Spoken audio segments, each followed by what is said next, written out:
Hello and welcome.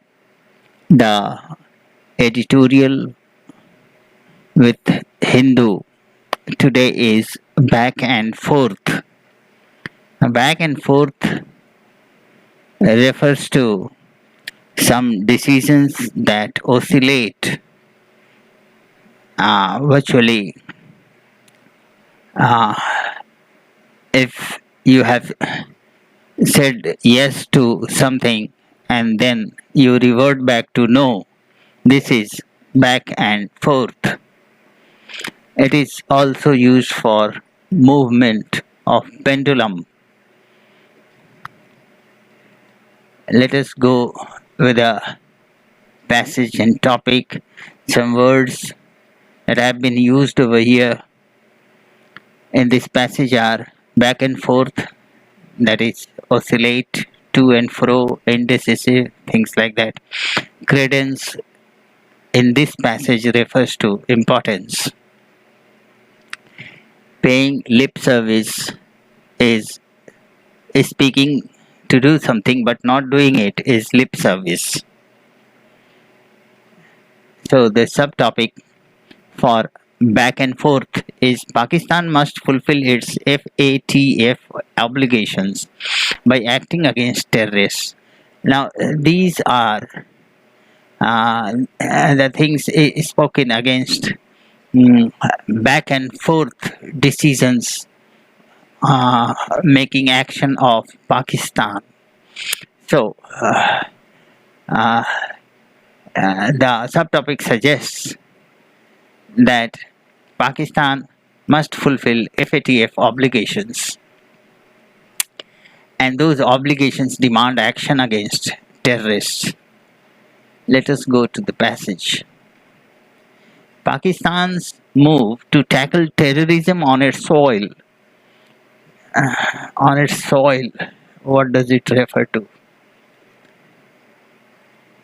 So, Pakistan's move to tackle terrorism soil, particularly cross-border terrorism, have often been described as one step forward and one step back when it comes to broader support terror groups have enjoyed within the country. So, this is your opening sentence, and it has something very essential to speak. It says that Pakistan's moves, the actions of here moves means actions, the actions of Pakistan to tackle terrorism on its land, on within its territory, on its soil means within its territory, particular cross-border terrorism, terrorism that happens across the border. So, this is something that requires a special attention. Terrorists coming from one land and doing something havoc creating or terrorism across the border have often been described as one step forward and one step back. So this has been this has been an important issue connected to Pakistan and is drawn quite back long ago and has always been discussed, and has been the outcome of those efforts or discussions to do away terrorism or root out the terrorism is one step forward and one step back. It says that Pakistan moves one step ahead, then goes back again, doesn't act upon it, a kind of it says it will do, then it withdraws. When it comes to broader support terror groups, so large terror groups, when issues relate to large terror groups, Pakistan goes one step ahead and then withdraws. have enjoyed within the country. These broader support groups have enjoyed within the uh, uh, territory of Pakistan. Thus, it would come as little surprise that within days of issuing a statutory regulatory order (SRO) listing that included Dawood Ibrahim, the elites Zakir Rahman Lakhvi, and about 85 other designated terrorists, directing officials to implement the UNSC committee resolutions against them. Pakistan's Foreign Ministry MFA denied that the listing was new. So this comes out to be a very long sentence, but then it covers lot many facts as well. See, the main content of this sentence is that Pakistan, the Foreign Affairs Ministry of Pakistan, denied the listing that it was new. Here, that is understood. It said that the listing was old. Now, which listing? This is the question, and that has been explained over here in the previous part of the sentence. What is the sentence? Thus, it would come as little surprise that within days of issuing SRO listing, so within days of listing uh, SRO, that included a few names, 85 Ibrahim and Lakhvi, along with 85 others, directing officials to implement the UNSC committee resolutions against them. So, this listing, SRO listing, directed officials to implement action according to UNSC committee resolutions against these 87 persons. Now, to this listing, Pakistan says that it is not new. It denied that the listing was new. It said that the listing was not new. The listing had UNSC and Interpol information on at least 5 Pakistani passports and 3 Karachi addresses that belonged to Dawood, the former underworld don and the accused mastermind of Mumbai's 1993 blasts. So, Dawood has a crime record of uh, so many things. He was underworld leader, criminal world leader, terrorist world leader, and he was accused of masterminding Mumbai 1993 blast. See, Mumbai had a series of blasts in 1993 in which lot many citizens died, and that the mastermind for that blast was Dawood Ibrahim, as has been alleged. So, this listing was based on UNSC and Interpol information, and it envisages 5 Pakistani passports and 3 Karachi addresses to Dawood. So, this is the thing mentioned over here in this sentence. However, the Ministry of Foreign Affairs says that SRO did not imply an admission that he lives there. So, this again comes a sort of excuse. It denies that Dawood is living over there. It is virtually denying, it is a denial. It says that SRO did not imply, it does not say that Dawood lives there. Instead, it argues the move was routine one as part of Pakistan's international commitments, and it makes an excuse with the argument that such a listing was a routine affair as part of the international commitments of Pakistan. Accordingly, Pakistan is required to align its domestic terror listings with those issued by UNSC's ISIL and Al Qaeda Sanctions Committee under UNSC resolutions, this. So it says that uh, the Pakistan is required to put forward lists of uh, domestic terror, terrorists with what is issued by UNSC's ISIL and Al Qaeda Sanctions Committee. So it has to make a comprehensive list covering all these three types of terrorists, and this is called alignment. So Pakistan is required to align all these lists, put all these listings in one place. Thus far, the domestic listing maintained under country's Anti-Terrorism Act by National Counter-Terrorism Authority had not included either Dawood or Lakhvi, who was tried briefly for 26/11 attacks but was granted bail in 2014. So it says that Dawood and Lakhvi were not there in the list according to the list that was prepared as per NACTA. They were not listed with the domestic listing, although they were tried for 26/11 attacks, and then later on they were granted bail in 2014. In contrast, LET Chief Hafiz Saeed and JEM Chief Masood Azhar, who was designated by UNSC in May 2019, have been added to the domestic NACTA list. Now, this it says that the Dawood and Lakhvi were not listed with NACTA as against the other persons, Hafiz Saeed and Masood Azhar, who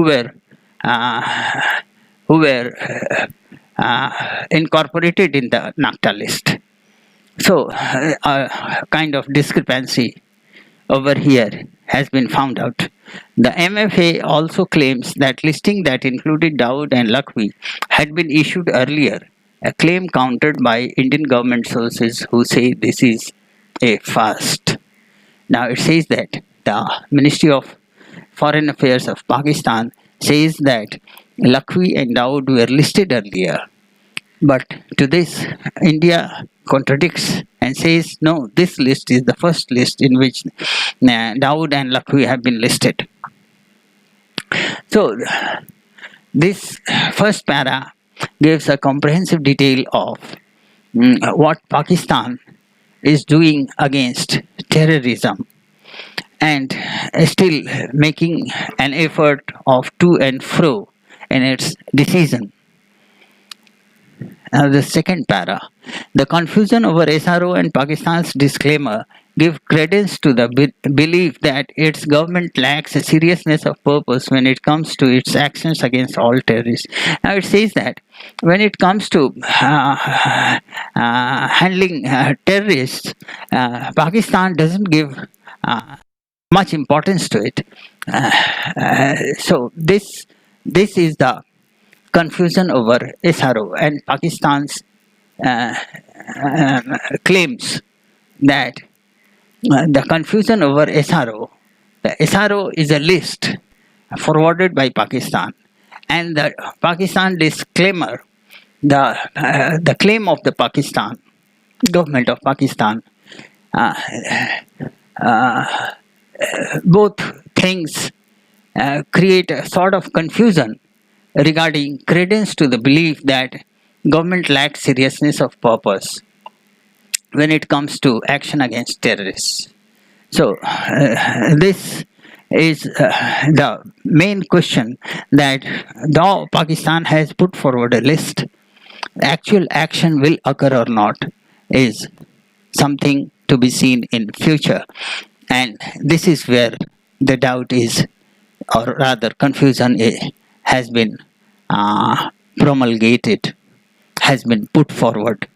If in fact the SRO had named these terrorists in past orders, then why has it failed to add them to its domestic listing? So if at all SRO list had these names in its past orders, then why was it not given place in the domestic listing? It was they were these Dawood and Lakwi were not listed in domestic listings. If it has included Dawood's addresses and passports on its own SRO, directing officials to ensure everyone on the list does not have access to funding, uh, arms, or travel, then for the foreign ministry to say it is paying lip service to the FATF directives is a matter of concern. So, it is a matter of concern. What is a matter of concern? The matter of concern that the foreign ministry uh, is kind of paying lip service is the matter of concern. And what is the logic behind this matter of concern? So let us begin with if it has included Dawood's addresses and passports on its own SRO, directing officials to ensure everyone on the list does not have access to funding, arms, or travel, then for the foreign ministry to say it is paying lip service to the FATF directives. So this is a matter of concern. Foreign ministry saying to do but not following those FATF directives is a matter of concern. Dawood's addresses, they say, were included, and accordingly he was stopped from accessing funds, arms, or travel. Then how could he do so many things? These are the grave questions, and these are matters of concern. Finally, regardless of which list Pakistan places any of the terrorists named, and when it did so, the question is what has Pakistan done to investigate, prosecute, and apprehend them? So it says that, okay, let us forget the list. Let us forget the when Pakistan put up the list. Let us forget those things. The question is, what has Pakistan done to investigate, prosecute, and apprehend them, and to punish them? So this is a big question. If they had listed them, why were they not prosecuted and punished? So this second para seems to be raising questions on the authenticity of what Pakistan is doing. In October, Pakistan is expected to face some of these questions at FATF plenary session, which will decide if its actions merit a reprieve from the grey or increased monitoring list, or be downgraded to the black or high risk jurisdiction list and face sanctions. So Pakistan, on the basis of its back and forth action, the FATA plenary session is going to sit sometime in October next, and where they will assess whether Pakistan has to be brought back to grey list, where it will be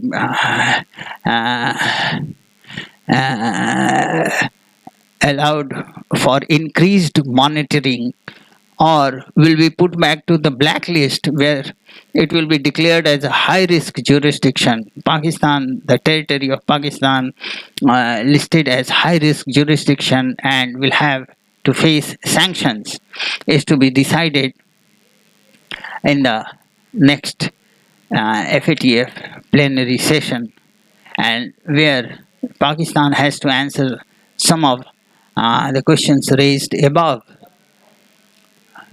as to why Pakistan did not prosecute, apprehend, or rather investigate Dawood and Lakwi if they had listed them earlier. Pakistan needs to show proof of its actions on the ground rather than going back and forth on the paperwork. So it says that, a lot of paperwork has been done by Pakistan, but they have to show actual action against terrorism, and that only will be recipe against those against the sanctions which is uh, being hanging on its neck. So with these, I close and request you to like and subscribe this channel. Thank you.